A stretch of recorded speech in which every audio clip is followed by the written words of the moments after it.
Going. I've been running around just finding people all day, people that I didn't expect to be here. I ran into fucking Marc the engineer, who does basically background work for everyone. Everyone? Everyone. He is the engineer. As near as makes no difference, everyone, I suppose. Yeah, hello. So, I'm soaking wet. So why are you soaking? Just getting here, or? Yes, I just drove here. Yep. 45 minutes away. Expect to hear about this on Super Tool Shed. You know. We drove here 4 hours away. We're New Yorkers. But I did it in a sports car with bald tires. Okay, in the rain, so yeah. Yeah. So it was fun. It was fun. I'm awake now. I haven't had my coffee yet, but it doesn't matter because nearly crashing 4 times on the way here. That's all. That'll wake you up. Almost fishtailing multiple times will do that. Yeah. It's awesome. What are you working on nowadays? Anything that you can actually mention? Well, there's something coming down the pipe that I can't mention because there's a big fat contract attached to it. But I'm still working with 4-Star in their background. Again, everyone. Anime Abandoned continues onwards. I just got into that too. We've got new stuff coming down the pipe. Possibly a companion series for Anime Abandoned, just like a special meta series. Maybe. Yeah, I was gonna ask like, what would that entail? But you're probably gonna go into it anyway. Well, we can't quite say what it is yet because that'll spoil the surprise. But it's coming as soon as we find the time, because anyone who listens to Super Tool Shed knows that Bennett had physical ailments and then he had to recover, so he lost a buffer from all of our scripts. So we're building that back up right now. We're about 2 scripts ahead of where we are in release. So once we get the full buffer back, then we can start doing side projects as well. Alright. So that's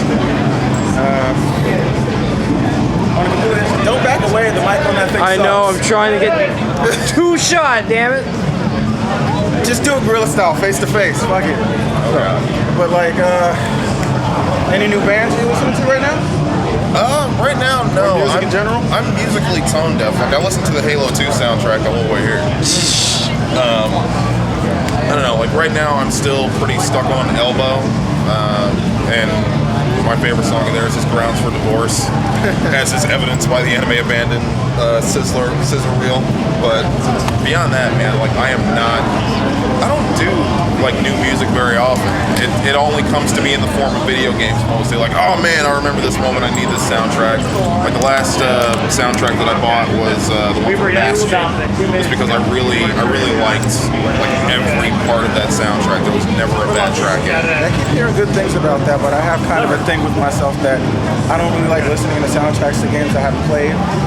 Honestly, I would do yourself a favor because it's just a beautiful soundtrack in general. Like it's one thing to have those moments that are kind of wired into your head. Like I remember this moment and this music evokes that moment. But when you can listen to it before you play the game and you just hear it like purely as a piece of music, like it's really good. So objectively, just as music, it's really good. All right. I usually get all my new music from. I have a group of friends that are into music, and they just send me this. You might like this. This is good. I'm like, oh, this is nice. And then I have to go and check out bands that I already know. Did they release anything new? Oh crap, they all did. Yeah, like I've got the big queue of like, oh, you gotta listen to this, you gotta listen to this, and I'm just like, I'm busy, I work.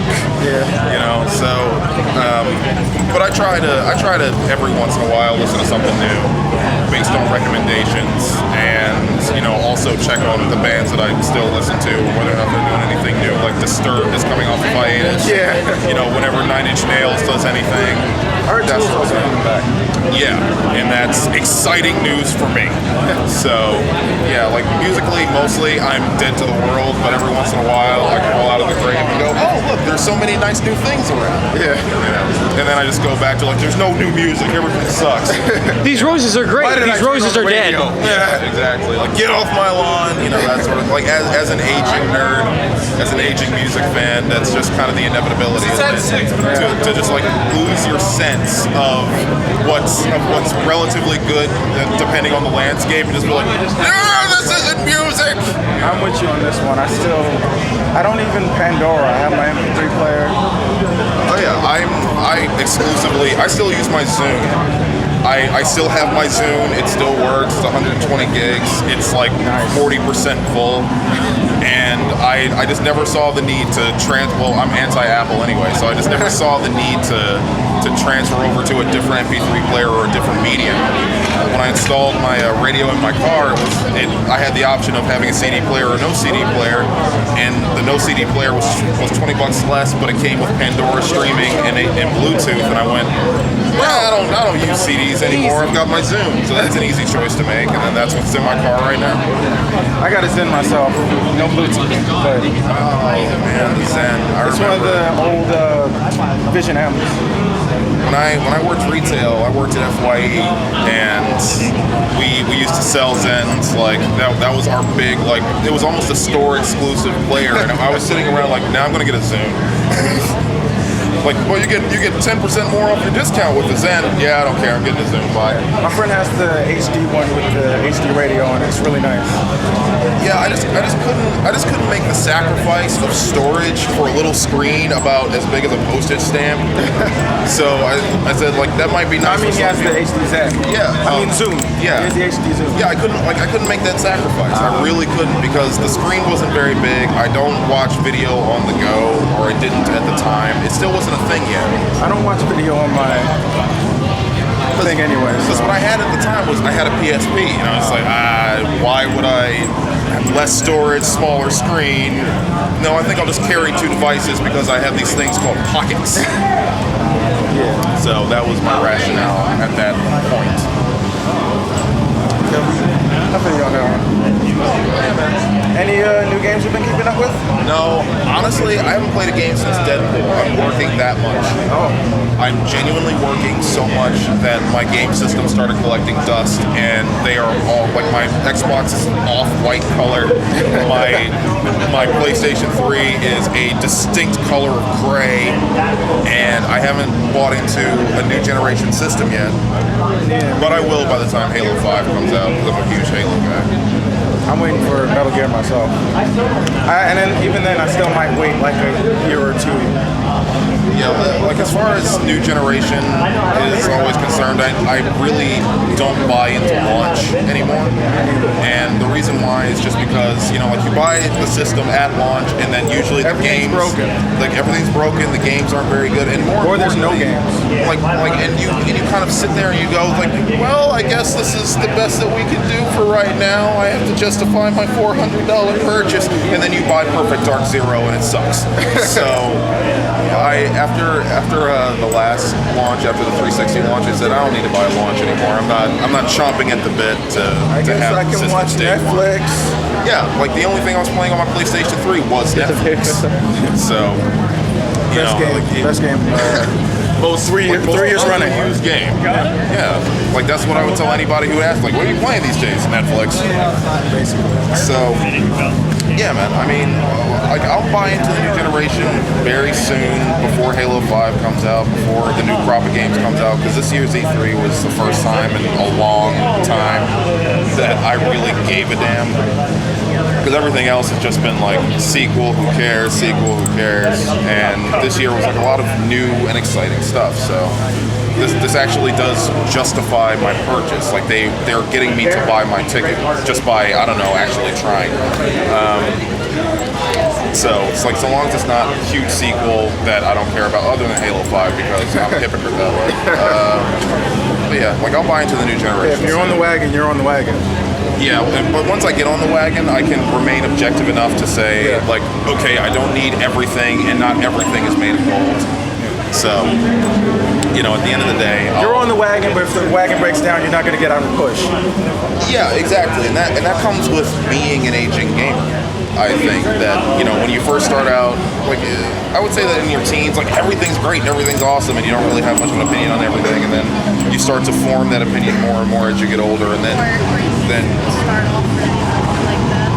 Sorry? I don't push the wagon. I've never pushed the wagon. Well, I mean, some people, like, I don't know, like, not pushing the wagon might be a matter of lack of passion, or just seeing gaming as, seeing gaming extremely objectively. Like, okay, well, this is me holding a big plastic chunk in my hand. I get sucked in. That's not where I'm at. I collect photographs of glitches. Why? Because they're humorous. And I'm talking one-time glitches, like weapons stuck in somebody's side when they went to put them away.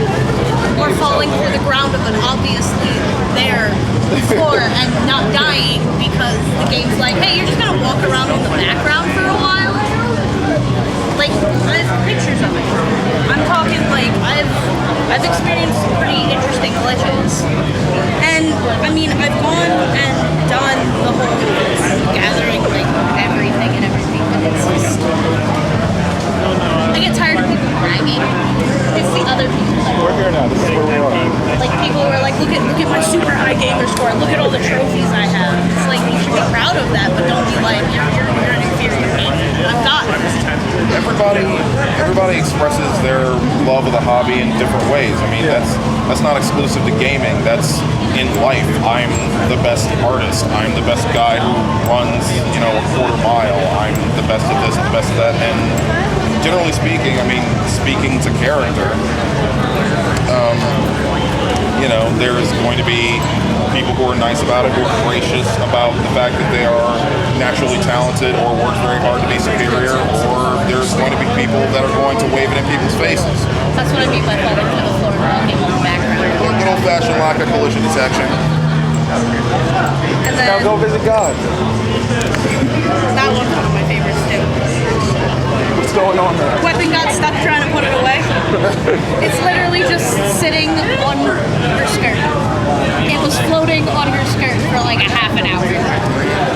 What game is that? Alice Madness Returns. I played the first one. I've been meaning to play the sequel. The second one's actually pretty good. The jump mechanic's better, but they got rid of ledge grab, which was a terrible, terrible, terrible life choice. Well, I need to get my badge because technically speaking, I'm not allowed to move from this spot until I have one. You want to plug anything before you go? No, because plenty of other people have things that they're actively working on far more exciting than anything that I'm doing right now. Again, background guy. Yeah.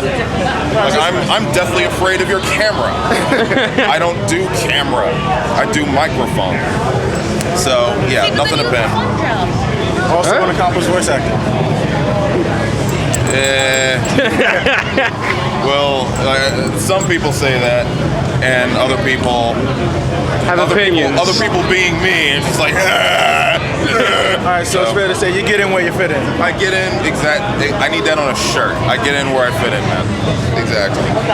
But thank you. This has been awesome. I appreciate it, dude. Badge Thanks for your ahoy. time.